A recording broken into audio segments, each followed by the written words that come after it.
Bismillahir-Rahmanir-Rahim. The Quranic System of Sustenance. By Allama G. A. Parwez. Translation. Fazal Kareem and Salayina Kareem. Chapter 3, The Materialist View. Let us begin by briefly reiterating the materialist viewpoint. 1. The human being is merely the sum of his physical parts, and thus Rabubiyya is likewise confined to the physical, that is meeting food, shelter, and other material needs. 2. We can find solutions to the issue of meeting our physical needs only by utilizing our intellect, and by no other means, including divine guidance. Now let us look at the results of this approach in practice. There is no doubt that self-preservation is the demand of every living thing. Wherever life exists, it does everything to survive. This is true of every life form from the tiniest insect to the human being. The survival instinct is innate in the animal kingdom, but in humanity survival instinct is accompanied by intellect. In other words, in human self-preservation is the demand of the intellect. The intellect protects our own self-interest, and no one else's. Thus my intellect will serve to protect my interest, and your intellect will protect yours and yours alone. We can demonstrate this point by means of an example. If a fire breaks out in a cinema, then everyone in the audience will rush to the exit to escape. In their panic, people will be completely unconcerned about each other. Subsequently, more will die in the ensuing stampede than directly as a result of the fire, and this is down to the fact that every individual is concerned chiefly with saving his own life. At most, some people will also try to save their children, these being an extension of the self. Of course, this same urge of self-preservation is innate to the animal kingdom. We can see how much cats, dogs, cows and goats care for their young, but if ever a situation arises in which a mother has to choose between saving herself and her young, she will save herself first, and leave the young behind. Among human beings too, we have all heard of cases in which desperately poor parents sell off their own children to survive. Notwithstanding any exceptions to the rule, the fact remains that human intellect will act only to protect one's self-interest, and not the interests of others. At most, it might be said that humans protect their progeny as well as themselves. Self-preservation, then, is the first principle. Animals and the future. Moving on, survival instinct may be innate in animals, but they are unable to perceive the future. The ability to consider the future is unique to human beings. This means that even after successfully meeting the needs of today, human beings will worry about how they will meet their needs tomorrow. And since people have no idea how long they will live, their anxiety about tomorrow knows no bounds. To illustrate the limited perception of the animal kingdom, take the cow. As long as she has not eaten her fill, she will not allow another cow near her food. The cow doesn't care how hungry the other cows might be. Her needs are placed above those of all others. But once she has eaten her fill, she will peacefully move aside and chew the cud. She will be completely unconcerned about the food she has left behind. She won't take the remaining food away and store it for later. Of course, there are some exceptions, such as ants, that do store food for a later time. But even this is meant to last only through a harsher short-term period, that is the winter, and so even these creatures do not truly store anything for a period beyond the short term. Humans, on the other hand, are always concerned with hoarding for the long term.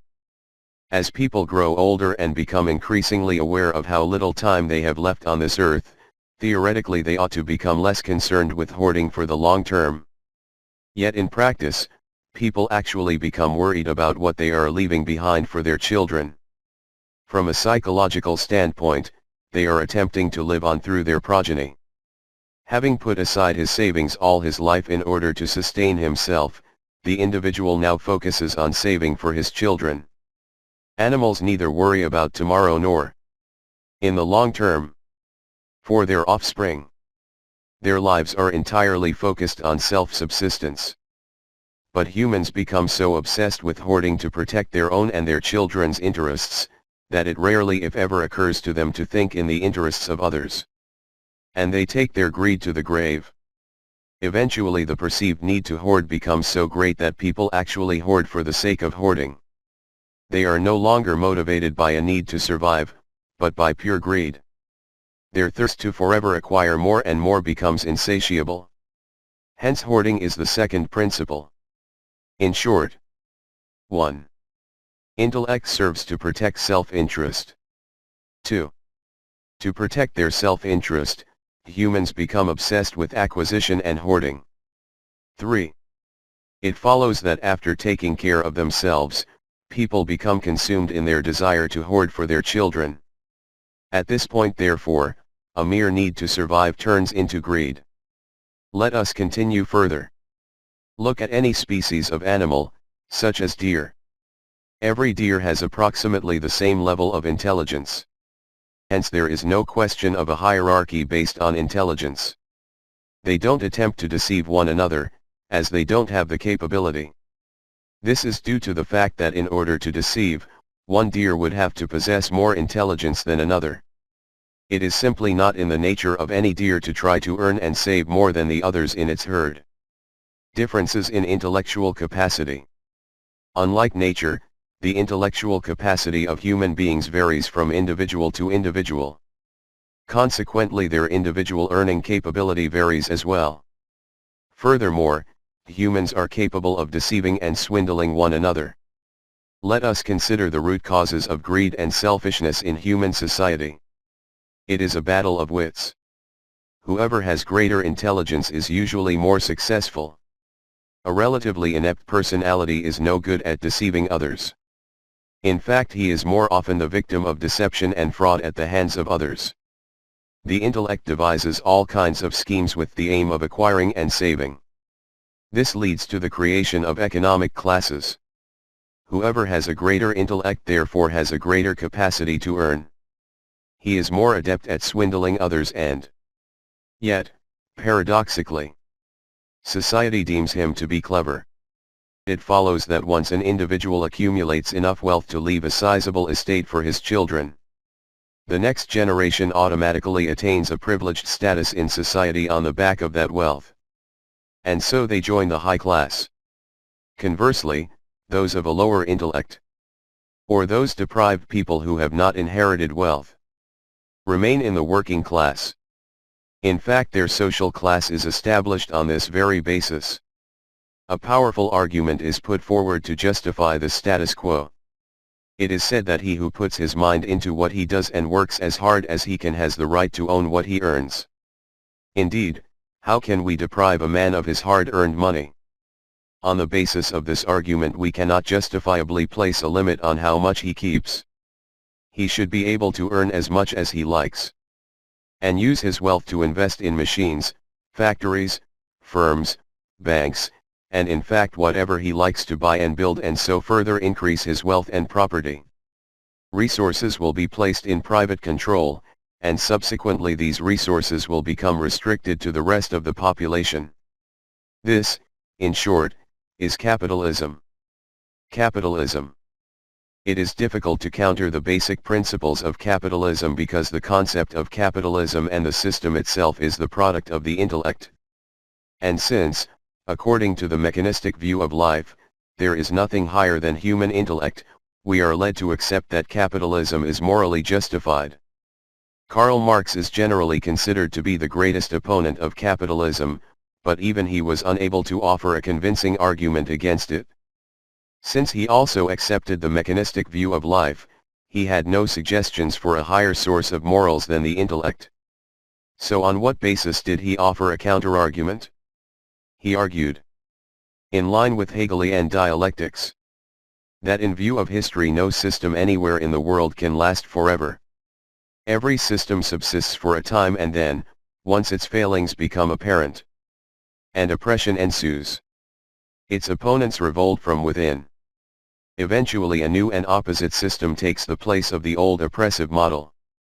According to Marx, therefore, the capitalism that is established throughout today's world will fall sooner or later, and an opposite model will take its place.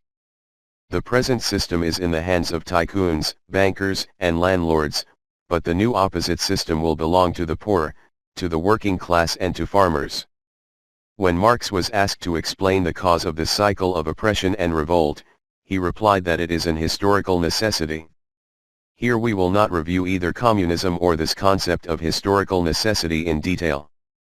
At this time we need only say that even capitalism's greatest opponent, Karl Marx, was unable to effectively counter it, and he blindly accepted the theory of historical necessity. Conclusion. So far we have seen that according to the mechanistic viewpoint, 1. Human sustenance means meeting the physical needs of humanity. 2. Humanity can resolve the issue of meeting its physical needs by utilizing the intellect. 3. The intellect serves to protect self-interest, and is unconcerned with protecting the interests of others. 4.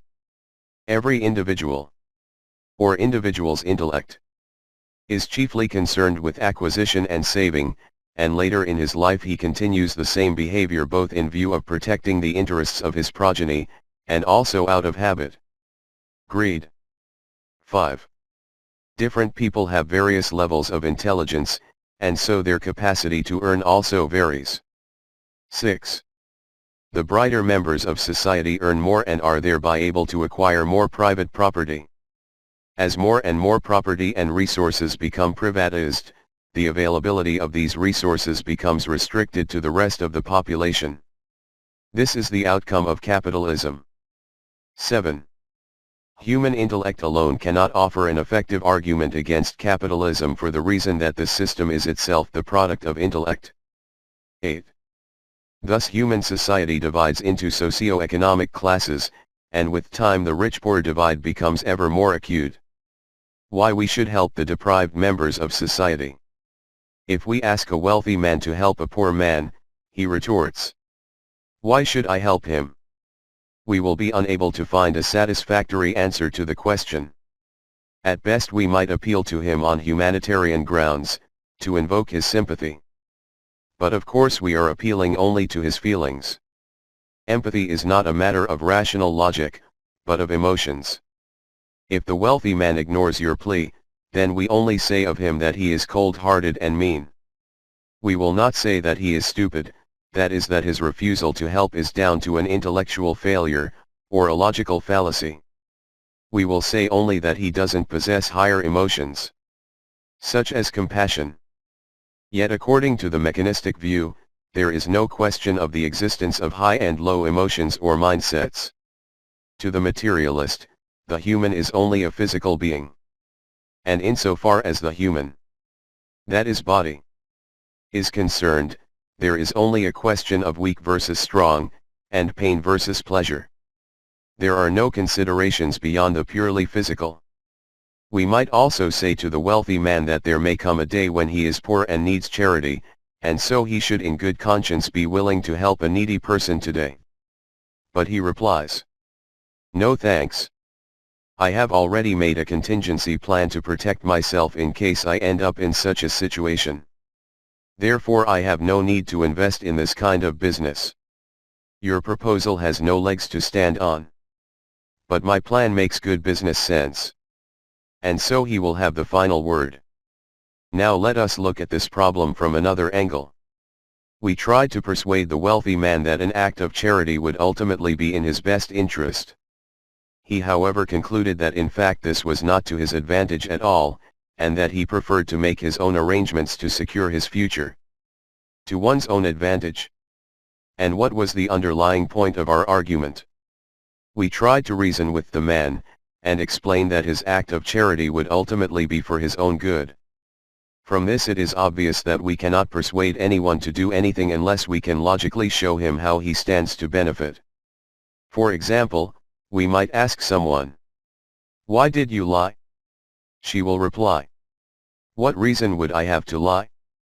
In fact we all sometimes say this, or we say, "What I have to gain from lying?" In other words, we seem to acknowledge with every breath that almost everything we say and do is motivated by our self-interest. We will only tell a lie if we think this will profit or protect us. Most of us behave this way throughout our lives, but rarely do we stop to consider the underlying reason for it. We are subconsciously acknowledging that we will tell the truth only as long as it doesn't threaten our self-interest. In light of our earlier point that intellect serves to protect our self-interest, it becomes clear that intellect is less concerned about which act is right and wrong, and more about which act will benefit the self.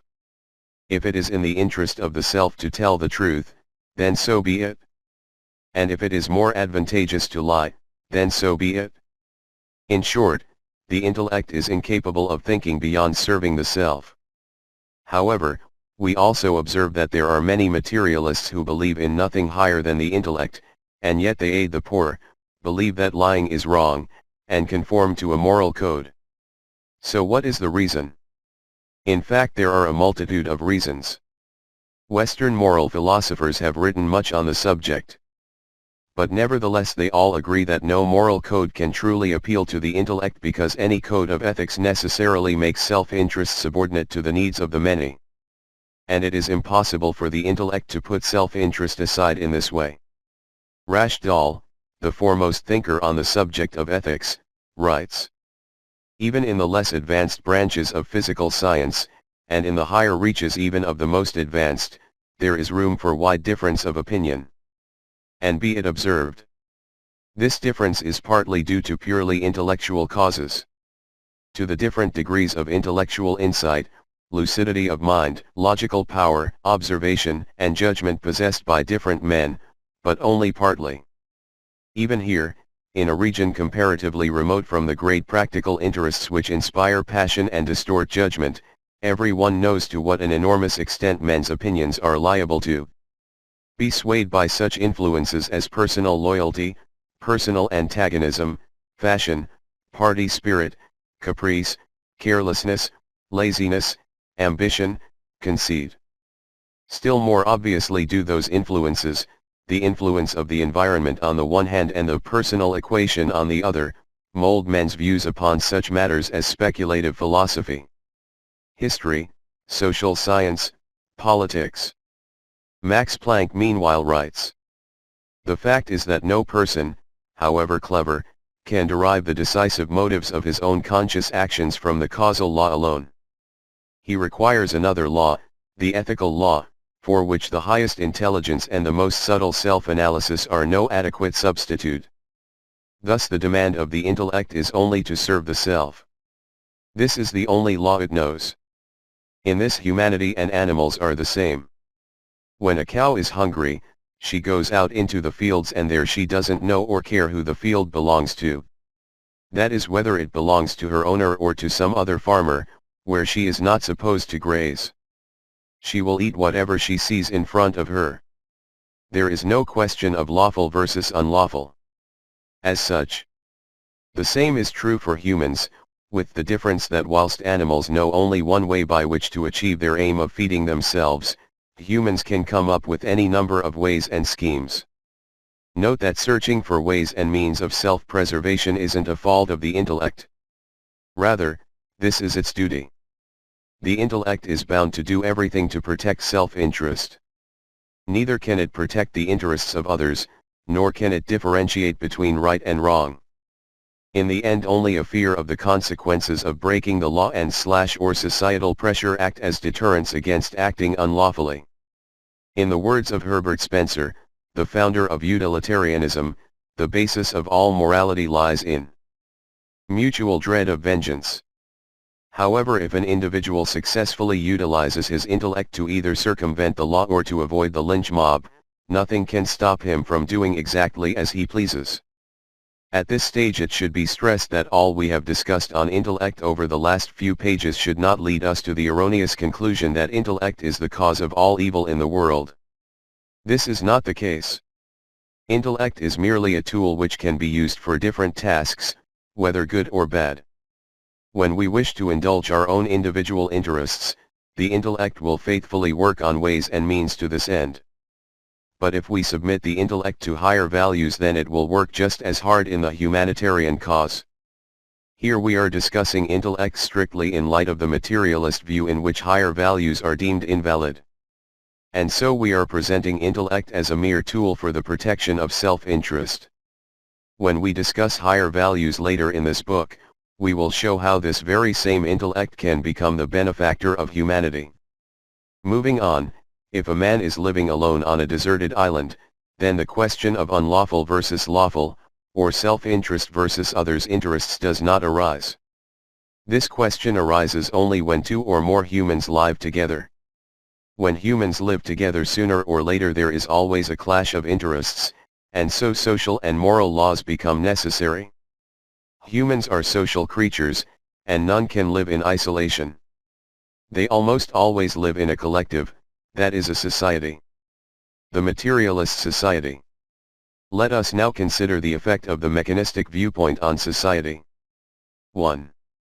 In a materialist society, intellect serves to protect self-interest, and so it is constantly working on ways and means of acquiring and saving. 2. In a society governed by the dictum every man for himself, those with greater intelligence or cunning succeed in building ever-increasing wealth. 3. The intellect is not concerned with the needs or interests of others, nor is it compelled to do so under the dictates of a moral code. For this reason every individual utilizes his intellect solely to acquire and hoard for himself, by means fair or foul. 4.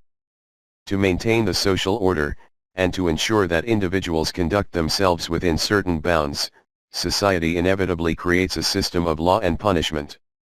The rebellious intellect will conceive of any number of schemes to circumvent the law. And in general those who are less intelligent and come up with poor schemes will be caught in such a society. It is impossible to imagine that anyone would ever stop and consider the question of meeting others' needs and protecting others' interests. Every individual will be concerned only with protecting himself and at most his immediate family. We have already mentioned that humans are social creatures. This is due in part to the fact that individuals feel more secure when they live as part of a collective. The so-called herd instinct is the wider implication of self-interest. The herd instinct originally led primitive human groups to form tribes, and this was the earliest precursor to modern nationalism. Nationalism.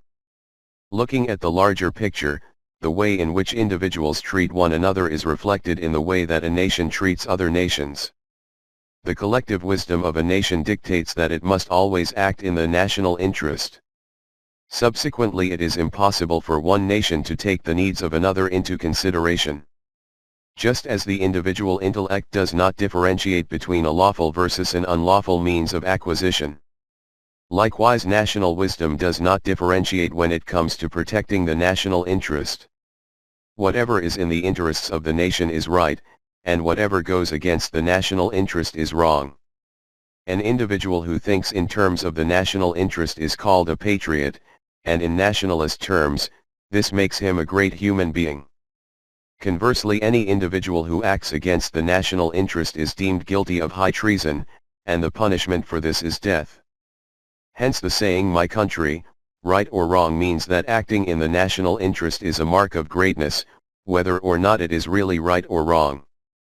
National wisdom is responsible for the state of affairs, and moreover every nation in the world operates on the same principle. Modern politics. The best known proponent of nationalist thought was Machiavelli. His book The Prince is considered the Bible of modern politics. In this book he has written, "But since a prince should know how to use the beast's nature wisely, he ought of beasts to choose both the lion and the fox.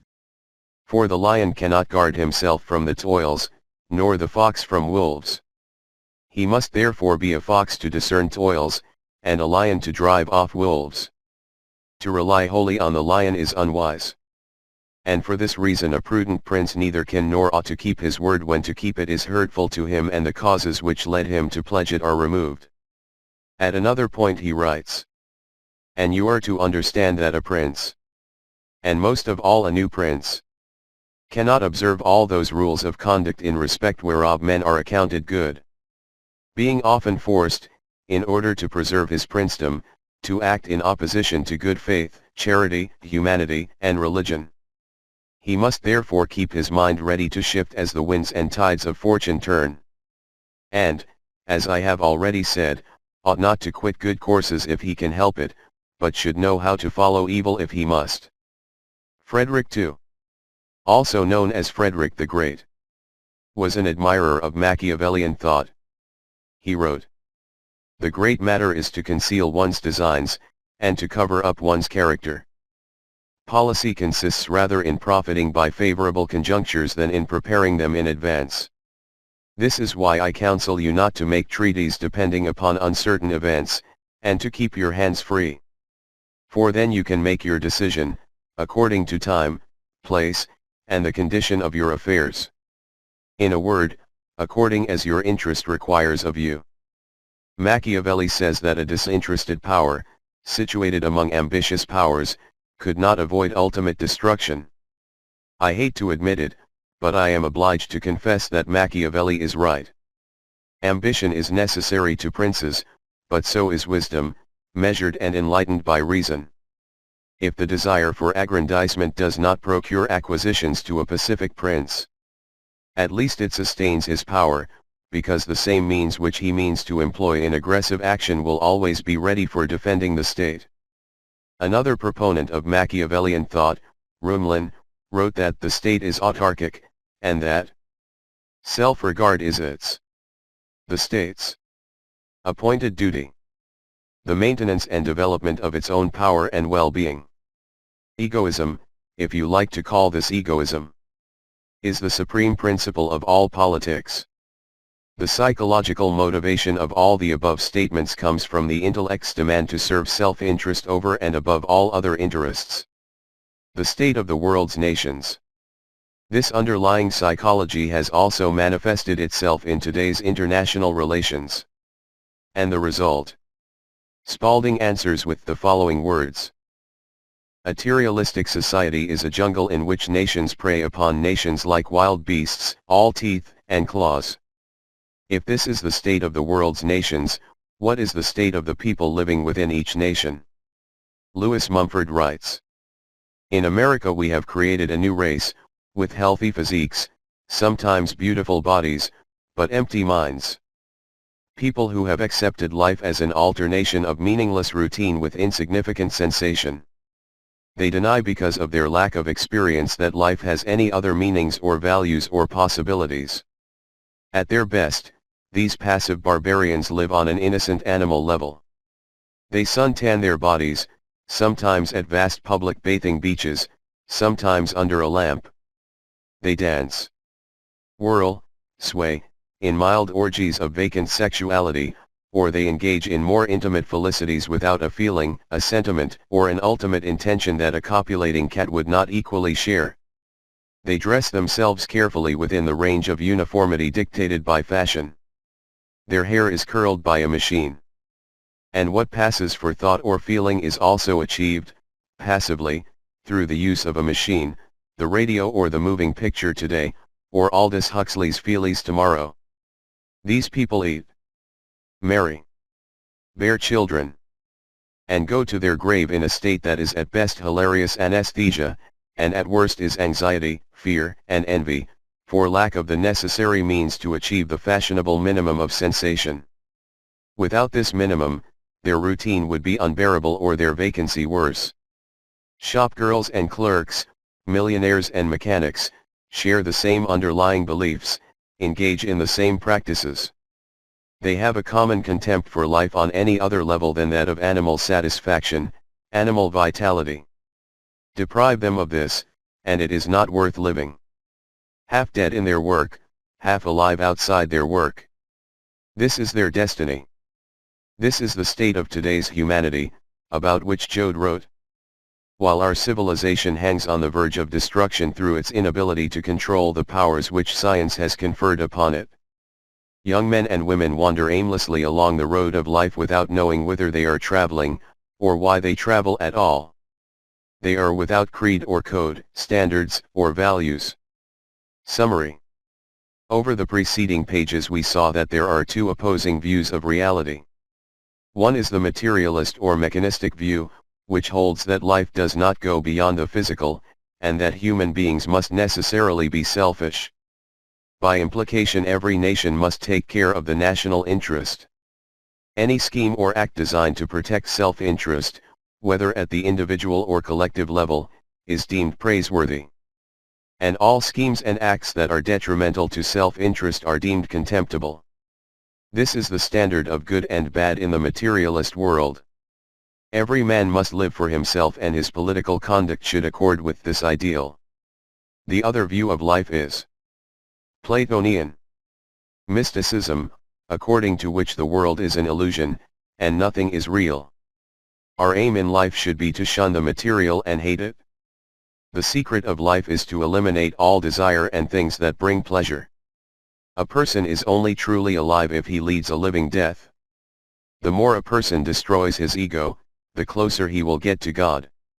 We find spiritual honor only when we disown the physical. To find God, we must leave behind the material world. The first view outlined above is the creation of those who believe in the mechanistic view of life, and who are atheist in religious terminology. But if we look more closely, it becomes clear that this philosophy is not restricted just to atheists, but is accepted even by the majority of the world's religious people, who on the one hand believe in God and at the same time lead their lives according to the dictates of materialism.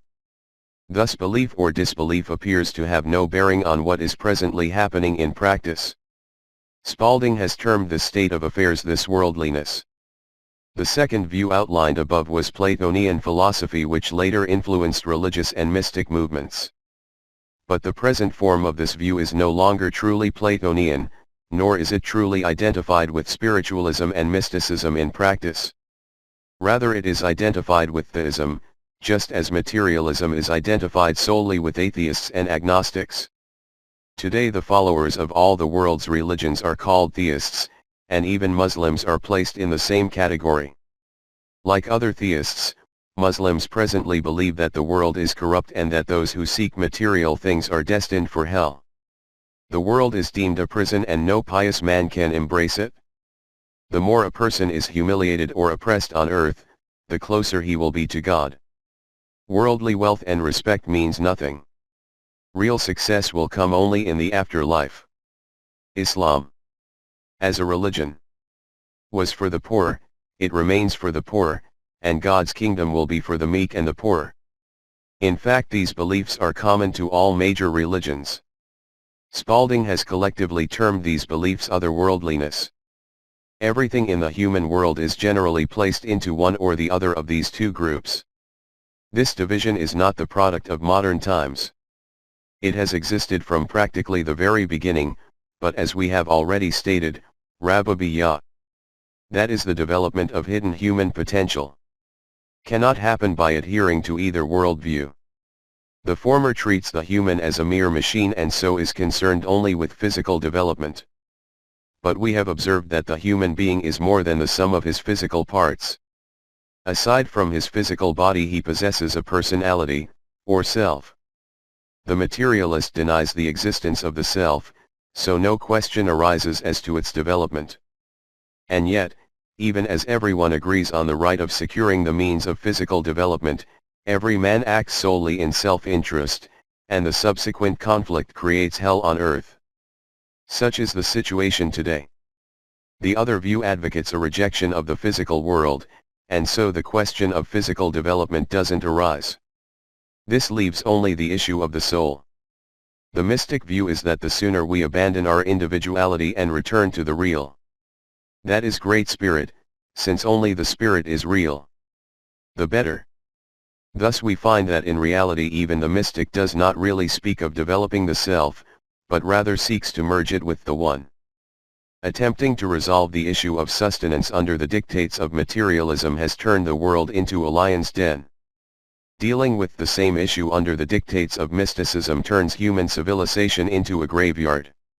In the next chapter we will see what the Quran says on the subject.